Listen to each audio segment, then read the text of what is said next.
acá en el libro de Génesis, y ese libro es un libro increíble que es básicamente un libro de historias, es dividido en historias y literalmente acá estamos en la última de las historias que empieza ya por el capítulo 37, entonces estamos en el capítulo 45 y todavía no acabó la historia, una historia larguita, ¿sí?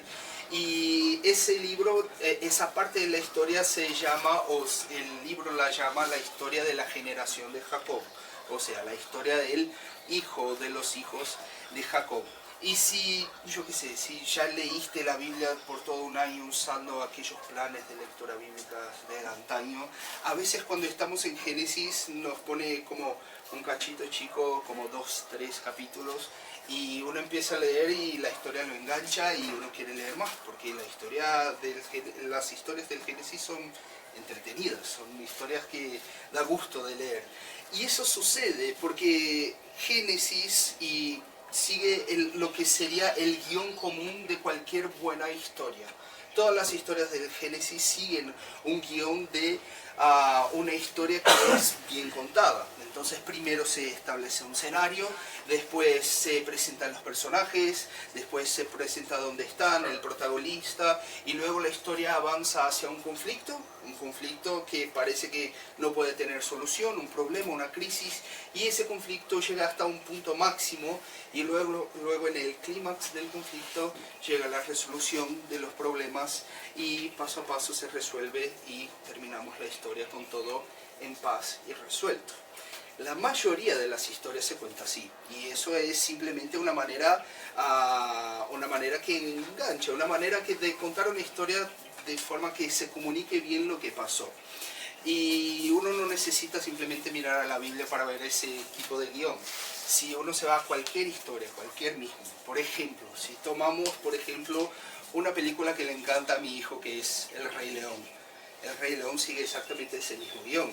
Tiene ahí los personajes presentados en el comienzo, la familia real, están ahí en la jungla y aparece un problema, la codicia del tío por la posición del rey. Esa codicia avanza hasta el punto que el plan de matar al rey tiene éxito y el heredero es expulsado. Y después de un tiempo el heredero vuelve y trae la paz otra vez y toma el reino que le es de derecho.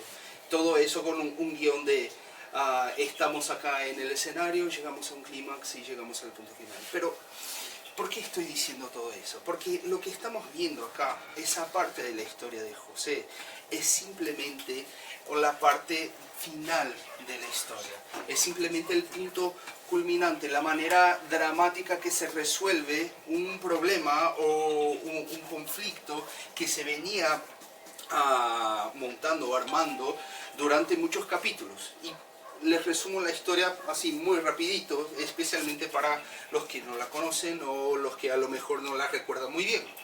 Había un hombre llamado Jacob que vivía en un lugar llamado Canaán y él tenía 12 hijos, de los cuales uno era el Pepe, el José, uno de los más chicos y era el preferido de su papá porque era hijo de la esposa favorita de Jacob. Entonces ya empezamos mal, Jacob tiene sus favoritos, tanto la esposa como el hijo. Y obviamente ese favoritismo genera celos en los hermanos y en sus esposas, ¿sí? Para empeorar las cosas, José tiene un carácter que no ayuda mucho. Además de ser un chivato que le va a contar a papá las cosas malas que hacen sus hermanos, él también se pone a contar a sus hermanos los sueños que tienen, que claramente está en una posición de dominio sobre sus hermanos, como si él fuera a ser en el futuro mucho mejor sucedido que sus hermanos, al punto que ellos se inclinarían delante de él. Y bueno, un día Jacob envía a José para ver qué estaban haciendo sus hermanos en el trabajo, y cuando lo ven acercarse, los hermanos, que ya no pueden tragarse más a José, hacen un plan para matar a su hermano. Simplemente ya tienen tanto odio y tanto amargor que quieren matarlo. Pero el hermano mayor dice, no, vamos a matar a nuestro hermano, lo tiramos ahí en un pozo seco y ya está, ¿no? Y Judá, uno de los hermanos de la historia, uno de esos dos hermanos, y es importante que nos acordemos que es Judá, porque va a tener un papel ahí en el final. él dice, bueno, si lo vamos a tirar a un pozo, ¿por qué no sacamos algo de eso? ¿Por qué no lo vendemos? ¿Por qué no hacemos plata, no? Y vemos acá que el amor fraternal que tienen por José ya no es mucho, ¿no? El amor que vale unas monedas ahí o un poquito de plata para cada uno. Entonces lo que hacen, venden su hermano a mercaderes que están yendo a Egipto. Lo venden como esclavo, ¿sí? Y para encubrir todo eso que hicieron, ¿qué hacen? Toman la capa de José, que era una capa muy bonita, que había ganado porque es el hijo preferido de su padre, matan a un animal, ensucian la capa de sangre y le van a contar a su padre que su hijo está muerto. Y Jacob queda absolutamente inconsolable con la noticia. Y bueno, acá tenemos el punto en que la historia empieza con su conflicto. Aquí tenemos una partida, aquí tenemos una salida, un desplazamiento de una persona que es la clave para toda esa historia. Y es muy curiosa, especialmente si miramos al contexto de Génesis en general, porque Génesis es un libro de personas que están yendo a lugares distintos del que estaban. Abraham hizo eso, la historia de Abraham, el bisabuelo de José, la historia de Isaac, la historia de Jacob, todos se fueron del lugar en donde estaban a un lugar nuevo. Pero esas personas se fueron del lugar cumpliendo el plan de Dios para su vida. Dios les dijo, váyase de tu tierra, váyase a una tierra que te voy a mostrar. Y las personas obedecieron. Pero acá no tenemos una partida de alguien que está obedeciendo a la voz de Dios. No tenemos a alguien que tiene una convicción de que tiene que mudarse y entonces se muda y va a empezar una vida nueva en un lugar nuevo para obedecer a Dios. No, José no tuvo elección, no tuvo ninguna voz en ese tema, simplemente fue una partida forzada. Y en el mundo real es más o menos lo que pasa. En el mundo real muchas veces eso es lo que pasa. A veces nos vemos obligados a dejar los lugares en que estamos y partir a un lugar nuevo, ¿no? Seguramente José no habría elegido partir de aquella manera y ni hubiera elegido a partir en aquel momento, ¿no? Pero tal vez esa situación es una situación que también es la tuya o la mía. Hay muchos que se mudan acá a España porque están en momentos difíciles en sus países, con políticos y locuras de sus países y tienen que irse a buscar un lugar mejor. No porque no quieran el lugar que viven, pero simplemente necesitan mudarse. Pero mismo las personas que a veces no se desplazan geográficamente, ¿no? O no salen de una tierra y se van a otra, a veces nosotros somos arrancados de la situación en que estamos, ¿no? Y creo que viviendo ahora después de tantos años que ya tuvimos pandemia y ya pasó la cosa, uno lo ve muy bien, ¿no? Hay mucha gente que del día a la noche ya no tenía su trabajo, ya no tenía cómo ejercer la cosa a los que se dedicó toda su vida, simplemente porque las cosas cambiaron en cuestión de meses. O a veces no es una cuestión de trabajo o de lugar físico, a veces es una cuestión más emocional. A veces te arrancaron una persona de cerca de ti. A veces una persona que se fue y que contabas con ella mucho y no elegirías tener que vivir la vida sin esa persona, pero ahora es lo que toca. Sí, muchas veces nosotros tenemos que salir de nuestras situaciones de manera traumática, de manera que no está bajo nuestro control, como pasó con José. Los cambios en nuestras vidas muchas veces nos pillan desprevenidos, en un mal momento, y no es inusual a veces sentirse como si uno fuera simplemente víctima de la suerte, de la fortuna, como si nuestras vidas fueran casualidades o despropósitos, cosas que pasan o desgracias que pasan de la nada. Pero lo que esa historia va a revelar sobre Dios seguramente nos va a dar la esperanza y la certeza de que no estamos a la deriva. No estamos en una situación que las cosas nos pasan y bueno, nos pasó y es eso lo que hay. Quiero invitarte a continuar pensando un poquito sobre esa historia porque acá vamos a ver que Dios soberanamente está en el control y puede convertir situaciones que son malísimas en algo que sea bueno, no solo para uno, pero para otras personas.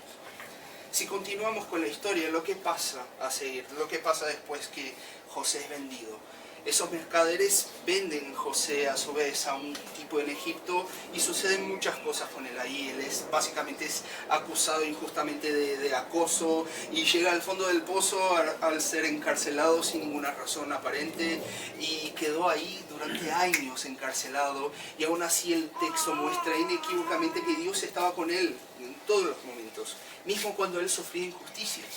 Y tanto es que en la cárcel José fue hecho encargado por el carcelero. Lo nombra responsable de la prisión por mucho que fuera uno de los presos. Y en un giro inesperado, José es llamado por Faraón para interpretar unos sueños que él había tenido, y como resultado, así como su suerte se fue a la ruina del día a la noche, José pasa a ser la segunda persona más importante del mundo.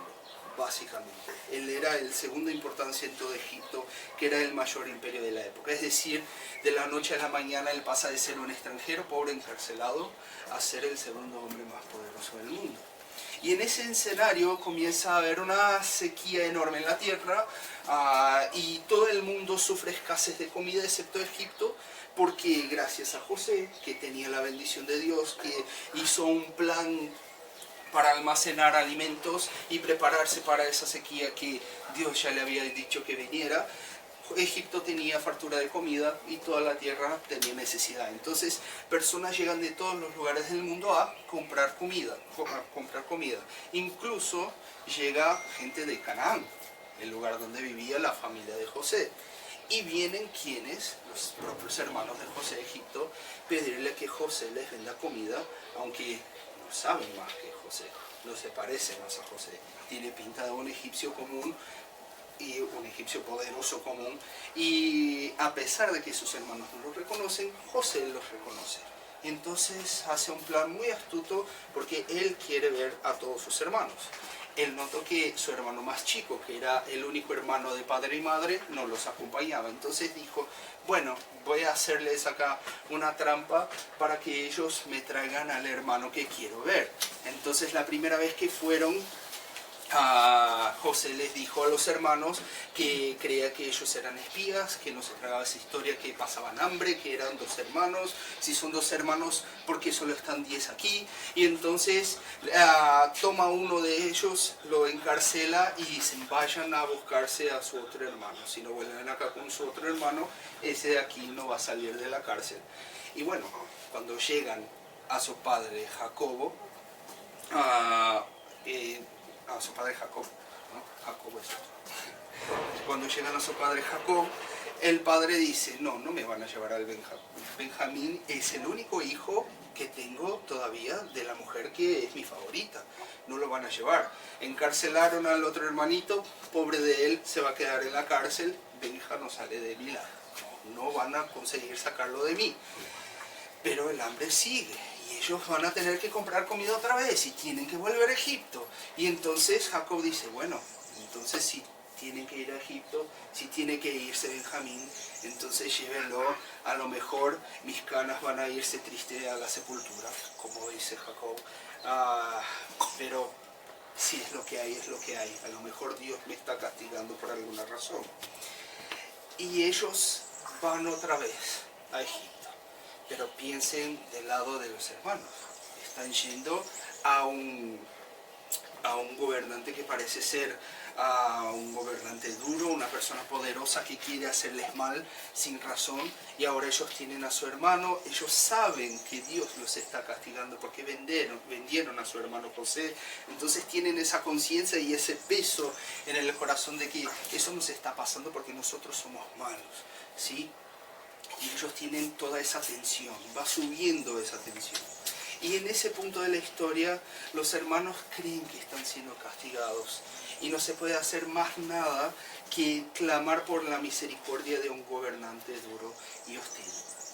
Y en ese exacto momento entra la escena que vimos al comienzo. José ya no aguanta más hacerse pasar por una figura desconocida. Él ordena que todos salgan y él estalla en un llanto atravesado y estalla a llorar delante de sus hermanos. Él deja de hablar egipcio, empieza a hablar hebreo fluido con sus hermanos, preguntándoles por su padre.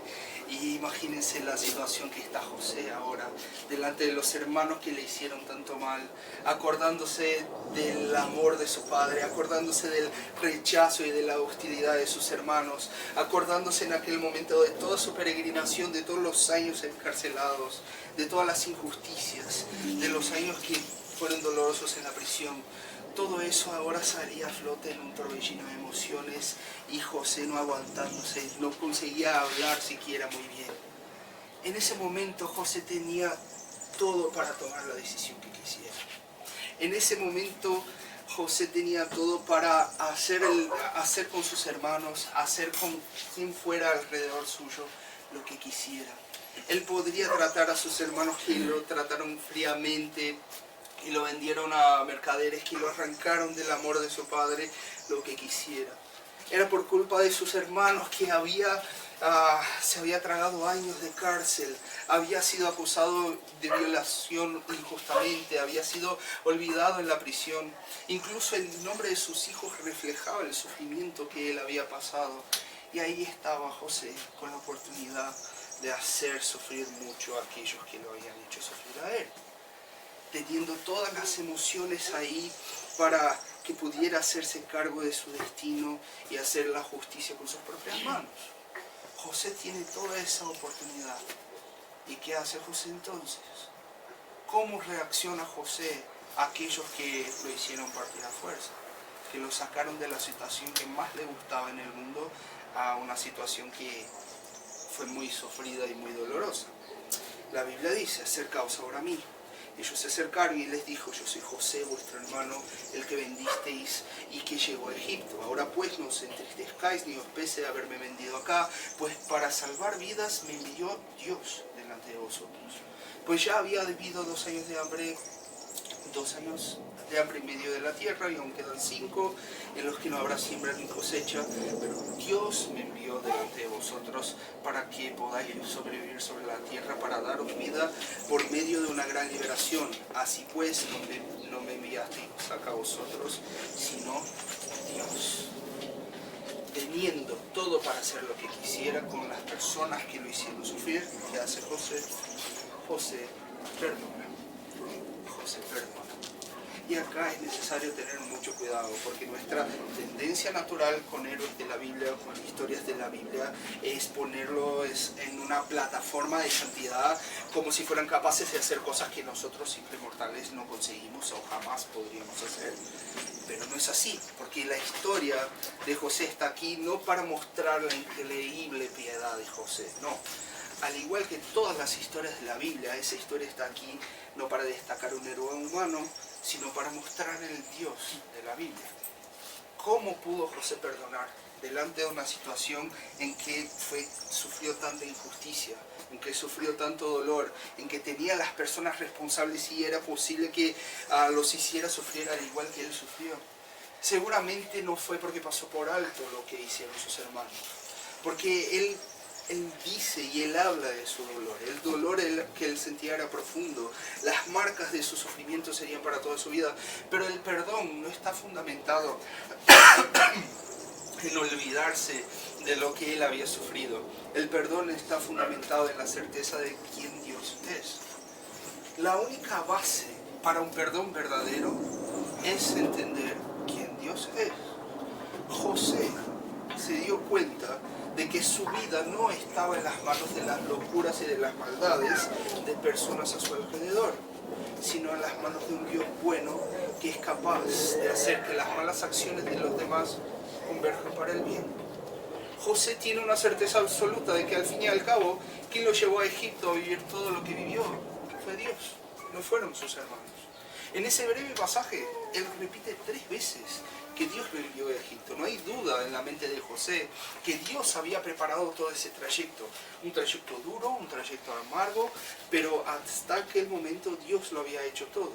El versículo 8 dice que explícitamente no fueron los hermanos que enviaron, sino Dios mismo. Aquel que siendo soberano puede utilizar incluso las acciones y decisiones malas como las de los hermanos de José, para un propósito que sea bueno.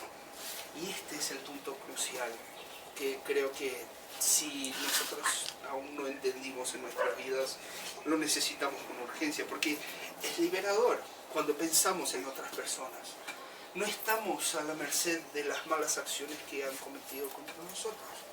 Nuestra vida no es rehén de la locura de otras personas, no es definida por un pecador que nos lastima con su locura o con su maldad. Nuestra vida no es definida por una novia que nos traicionó, o por un socio que te engañó, o por un pariente que tomó una parte de la herencia, o por un amigo que te apoyó por la espalda, o por un político malo que destrozó tu país. No. La maldad, la locura, la falta de control, la deshonestidad de nadie dirige nuestra vida. Es Dios, el soberano, que controla toda la historia. Y esa historia incluye tu historia y mi historia. No hay ningún mal que te haya sucedido, que me haya sucedido, que vaya a sucedernos a ti, a mí, que sorprenda a Dios. Dios siempre se entera de lo que va a pasar. Puede ser que tú no esperes el mal que te va a pasar, y lo siento, pero los males pasan. Nosotros vamos a sufrir en esa vida, no es opcional. Pero Dios no solamente ya sabe lo que iba a ocurrir, sino que ya decidió cómo eso va a cooperar para formar Cristo en nosotros. Y para nosotros hoy en día eso es muy claro, porque nosotros tenemos el Nuevo Testamento delante de nosotros. Entonces tenemos la certeza absoluta que todo, absolutamente todo, coopera para el bien de aquellos que aman a Dios. Para el propósito que nosotros seamos como Cristo se cumpla, mismo con cosas que jamás pudiéramos imaginar que lo harían. A lo mejor jamás pudiéramos imaginar que un sufrimiento nos haría más parecido con Cristo, pero es exactamente eso lo que pasa. Y precisamente cuando quitas de tu ofensor ese peso de poder destruir tu vida y de poder controlar o retrasar tu vida, que tú, al igual que José, quedas libre para perdonar, para disfrutar de lo que Dios está haciendo en tu propia vida hoy, anhelando por lo que Él hará mañana. Porque pocas veces uno puede predecir el efecto que una acción pequeña tiene en tu futuro, en el futuro de otras personas. Pensando acá en términos de esos traslados, de esa salida, mismo si uno está en una situación que está ahora, en un lugar que está ahora, en contra de su voluntad, en contra de sus planes, si no era lo que querías para tu vida en ese momento, estar haciendo lo que estás haciendo, o estar viviendo en donde estás viviendo, o estar con las personas con las que estás, no es, eso no es fortuito, eso no es una desviación del camino de Dios para tu vida. Porque Dios sigue controlando toda tu historia. Y ese lugar en donde nosotros estamos ahora es el camino de Dios para nosotros. Lo malo que nos ocurre, las decepciones, las desgracias, no son un retraso del plan de Dios para nosotros, sino que nos hacen llegar al tiempo exacto, muy a menudo en un lugar que siquiera pudiéramos imaginar. Y esa certeza es fundamental para nuestra vida, porque nuestras vidas no son accidentes, no son estadísticas aleatorias de mala suerte. Ellas están tejidas cuidadosamente por un Dios soberano y todopoderoso. E independiente de lo que sucede en el futuro, tenemos la certeza absoluta de que Dios está controlando nuestras vidas. E incluso si tengamos retos justo después de la esquina, incluso si las cosas no son exactamente como nos imaginamos, eso no es otra cosa que el camino mismo que Dios está usando para su buen propósito con nosotros, aunque no sea el camino que nosotros planeamos. Y cuando tenemos esa conciencia, a fin y al cabo no importa cómo llegamos acá, no importa si fue por la maldad de otra persona, no importa si fue porque alguien nos hizo mal o alguien nos trajo desgracia sobre la vida. La certeza que Dios está guiándonos es absoluta. Y no estoy minimizando el dolor real y concreto que las situaciones traumáticas causan. Porque cuando sufrimos de hecho. Las marcas y las cicatrices que los malos momentos nos dejan son reales. Y cuando uno está pasando un mal momento, uno no tiene que tragarse la tristeza y el llanto como si se debiera ignorar lo que uno siente. Porque nuestra esperanza no es trascender el dolor en esa vida, sino que habrá un día en que se enjugarán todas las lágrimas. en el que todo mal será juzgado y compensado. Y eso debe ser exactamente, y eso se debe exactamente a que hay un Dios que no ignora el dolor que nos ocurre ahora, sino que va a traer sentido para ese dolor, va a traer venganza para ese dolor, va a traer consuelo para ese dolor. Esa conciencia es importante, en especial en esas situaciones duras que son ocasionadas por otras personas, especialmente cuando personas que confiamos nos causan dolor. Porque con esa certeza uno puede generar el perdón verdadero, incluso para aquellos que más nos hirieron, porque coloca el peso de la responsabilidad no sobre la persona que nos decepcionó, porque esa persona ya nos ha decepcionado, ella no puede soportar ese peso, ella no va a responder de la manera que nosotros quisiéramos que ella respondiera. Si no ponemos el peso de esa responsabilidad sobre las espaldas de aquel que nunca nos va a decepcionar. Porque alguien que ha roto tu vida no la puede reparar, pero Dios puede tomar algo que está completamente roto y hacerlo mejor de lo que era al principio. Y si Dios es capaz y de hecho usa el mal que una persona hizo para el bien, ya no necesito exigirle el bien a esa persona que obviamente no lo va a hacer. A esa persona que obviamente ya nos hizo sufrir. Cuando esperas el bien de alguien malo, el resultado es más sufrimiento. Cuando tú nos perdonas, el que más sufre eres tú. Pero con la certeza de que Dios usa incluso ese mal, yo puedo renunciar a mi propia justicia, a tratar de arreglar las cuentas con mis propias manos y dejar que Dios se haga cargo de ello. Soy libre para llegar a un lugar que a lo mejor no quisiera al principio, pero que al final es el mejor lugar que podría estar. Pero hay una cosita más.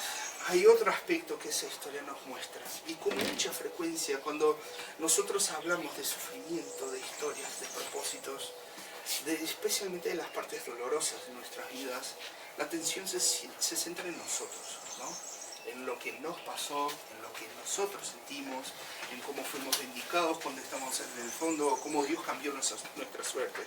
Pero quiero que observes que José mismo, cuando habla con sus hermanos, no pone el foco en sí mismo. Él no dice algo como: Dios me envió aquí para convertirme en virrey y que mi victoria supiera dulce después de tanto sufrimiento. No es eso lo que dice José. Él dice que Dios me envió delante de vosotros para preservaros la vida con gran liberación. La historia de José no se trataba de José, sino de todo el pueblo de Dios. El sufrimiento de José trascendía a José. Toda la familia que estaba en alianza con Dios sería bendecida por su sufrimiento, pero también por su gloria. Y recuerda que Dios controla la historia de la humanidad entera, de la cual nosotros somos solo un pedacito chiquito, una minúscula parte. Tu sufrimiento de hoy o tu sufrimiento en la vida no contribuye solamente a tu bien, a que Cristo sea formado en ti, sino al bien de todos aquellos que aman a Dios. Tu lágrima de hoy puede ser el bálsamo de tu hermano mañana. Tu partida a regañadientes hoy podría ser todo lo que necesita su hijo en su recorrido. La traición de tu novio por la que lloras hoy puede ser el camino hacia la felicidad de tu futuro cónyuge, que a lo mejor siquiera lo conoces. Por lo general, nuestra mentalidad occidental tiende a pensar mucho en términos de individualidad, de mi felicidad, mi opinión, mi libertad, pero la verdad es que nuestras vidas siempre son afectadas por otros y afectan a otros. Entonces, pensando todavía como pueblo de Dios, eso es aún más verdadero. Todos los elegidos desde la fundación del mundo hasta hoy forman parte de un solo cuerpo. Pero Dios no controla solo tu vida en ese cuerpo. Él no te mira solo a ti, así como no miraba solo a José. El sufrimiento de José resulta en beneficios que van mucho más allá de su propia vida. Y en un aspecto muy real, tú y yo solo estamos acá adorando a Dios como fruto de esa historia. El pueblo de Dios solo no fue aniquilado por el hambre porque José sufrió en su momento. Estamos acá por una cadena del sufrimiento de personas piadosas que con su vida dieron testimonio, produjeron teología, predicaron, discutieron, murieron. Y tal vez tu vida y la mía sean simplemente lo que llevará la salvación a personas que siquiera conocemos. Tal vez nuestros sufrimientos formen parte de esa cadena que va a llevar la palabra, personas que siquiera vamos a ver, pero que importan a Dios. Al final de la historia de José vemos que toda la familia de él fue bendecida por la buena administración de José durante su época de escasez. Y además toda la familia de Jacob y todos sus hijos y los hijos de sus hijos estaban provistos, sanos, salvos, porque un día José fue obligado a partir sin elección, a sufrir por culpa de otros. La promesa de Dios de bendecir la tierra, de hacer una gran nación a Abraham, se cumple concreta, aunque parcialmente a través del sufrimiento de José, por cómo Dios transforma el mal en bien. Y ese patrón va a continuar a lo largo de la historia de la Biblia. Ese Egipto que hoy recibía con brazos abiertos al pueblo de Dios y a la familia de José, en unos siglos los iba a esclavizar. Y Dios usaría ese sufrimiento para liberar a su pueblo en una nueva salida, nueva partida hacia la tierra prometida. Y siguiendo esa historia, vamos a ver que al fin el sufrimiento de José por sus hermanos en realidad apunta para algo que es mucho mayor que él. Más de 1000 años después vendría aquel que también partiría de su posición como favorito de su padre y se convertiría en un esclavo, así como José. Pero a diferencia de José, no sería regañadientes, sino por su propia voluntad. Ese es Jesús, aquel que tomó la forma de esclavo, como dice Filipenses 2. Jesús también sería traicionado por sus hermanos, pero en lugar de que el resultado sea una túnica manchada con sangre de oveja para engañar a Jacob, Jesús derramaría su propia sangre verdaderamente en la cruz. Así como José, Jesús al final traería a sus hermanos a una nueva tierra donde había provisión, prosperidad y alegría para toda su familia. Pero a diferencia del Egipto temporal, esos nuevos cielos y nueva tierra serán eternos. En Jesús vemos esa verdad de manera absoluta. El mayor de los males, siervos matando al Señor de los señores, impíos matando al santo, el inocente siendo torturado y muriendo como culpable, siendo transformado en el mayor de los bienes. El perdón absoluto de toda ofensa contra Dios para salvación de una multitud de toda tribu, lengua, pueblo y nación.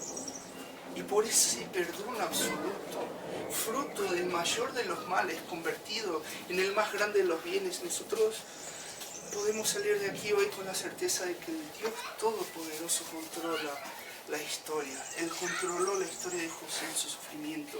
El que controló la historia de Jesús en el peor de los sufrimientos existentes, también controla tu vida. No importa el mal por el que estés pasando, por el que vayas a pasar.